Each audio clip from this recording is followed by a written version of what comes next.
बिस्मिल्लाहिर्रहमानिर्रहीम। अस्सलाम वालेकुम डियर्स। ये है क्लास 8 की मैथमेटिक्स जिसका ताल्लुक सिंध टेक्स्ट बुक बोर्ड से है। तो उसमें जो है आज हम 2 नंबर और 3 नंबर जो क्वेश्चन दिया हुआ है उसको सॉल्व करेंगे। सो अपनी वीडियो शुरू करने से पहले मैं आप सभी से रिक्वेस्ट करता हूँ, अगर आप मेरे चैनल पर न्यू हैं तो प्लीज़ सब्सक्राइब कर दें मेरे चैनल को।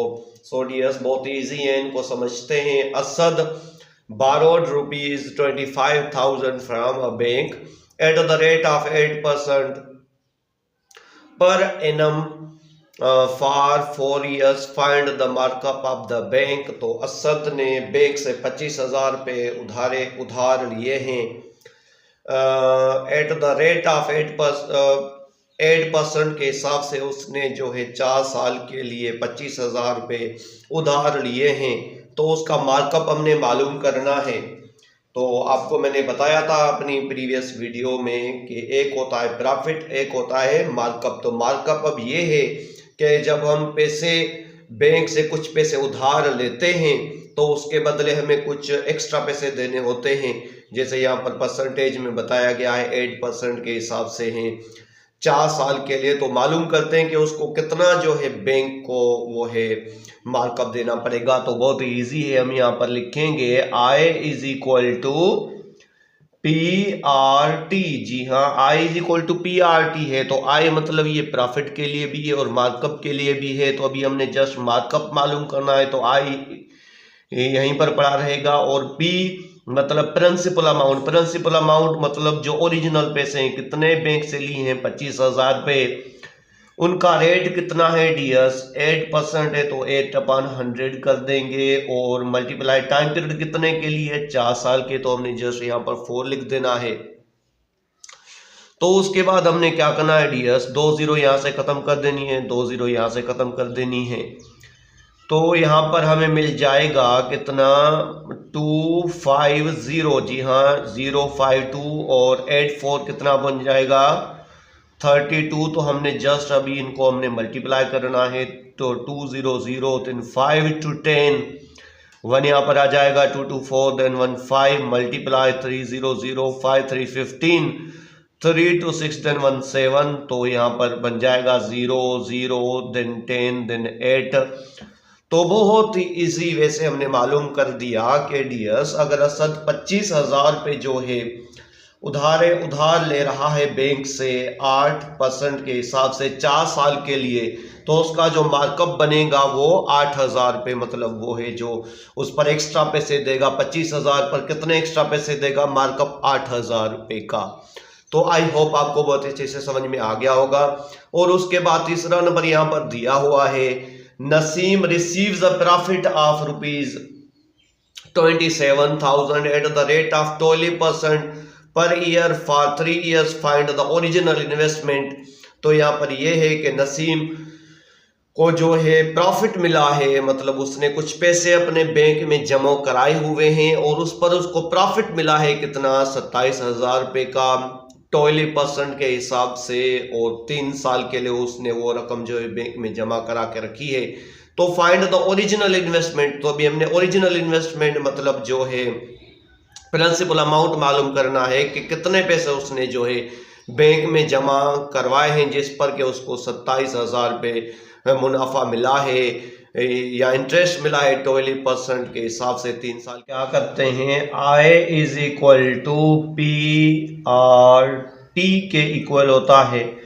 तो बेसिक यही है, I is equal to PRT। तो हमने अभी इस चीज में क्या मालूम करना है, आपको पता है कि ओरिजिनल जो है पैसे मालूम करने हैं, मतलब हमने अभी P मालूम करना है। और उसके अलावा आपने ये भी याद रखना है कि डियर्स यहाँ पर I is equal to PRT है, तो मतलब ये एक इक्वेशन बन रही है। तो जब इंटरेस्ट मालूम करना था तो हम फार्मूला अप्लाई कर रहे थे PRT।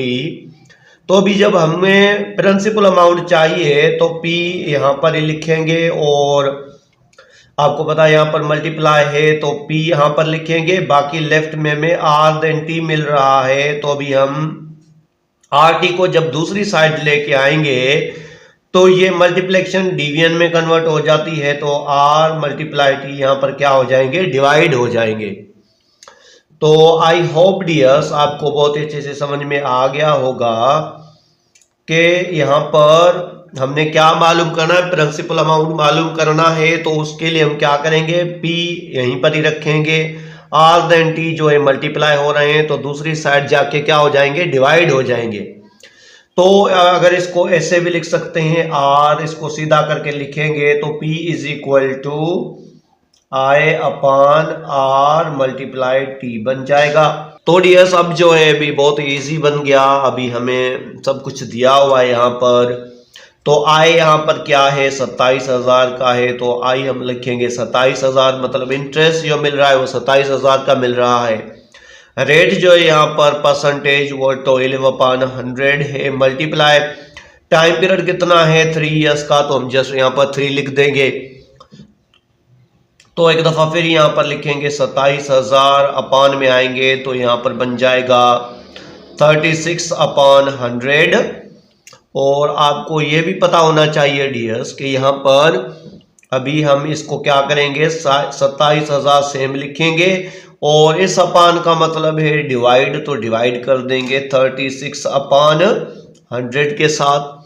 तो यहाँ पर लिखेंगे 27,000 सेम लिखेंगे, डिवीजन चेंज इनटू मल्टीप्लिकेशन कर देंगे तो अभी 100 ऊपर आ जाएगा और यहाँ पर 36 जो है नीचे आ जाएगा।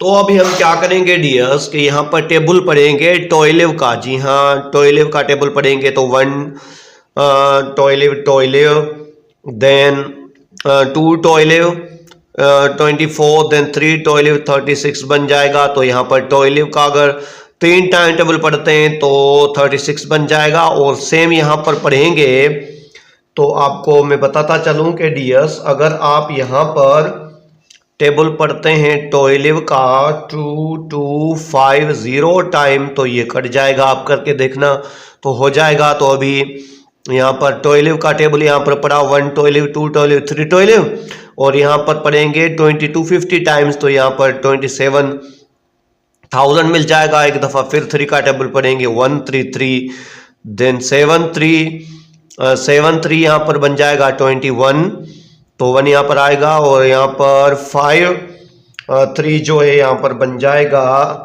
5 3 15 और 0 सेम लगा देंगे तो ये भी कट जाएगा। तो अभी हमें लेफ्ट में क्या मिल रहा है, यहाँ पर 100 देन 750 मल्टीप्लाई कितना मिल रहा है, 100 मिल रहा है। तो अगर इसको हम मल्टीप्लाई कर देंगे तो 1 2 3 0 लगा देंगे 1 2 3 0 1 2 3 0 देन 75 बन जाएगा। तो आप देख सकते हैं डियर्स कि हमारा जो अंश हमें मिला है, ओरिजिनल इन्वेस्टमेंट जो नसीम ने की है वो 75,000 की है। 75,000 जो उसने इन्वेस्ट की है जिस पर के उसको प्रॉफिट मिला है 27,000 का 12% के हिसाब से 3 साल के लिए, तो बहुत इजी थे। आई होप आपको बहुत अच्छे से समझ में आ गए होंगे।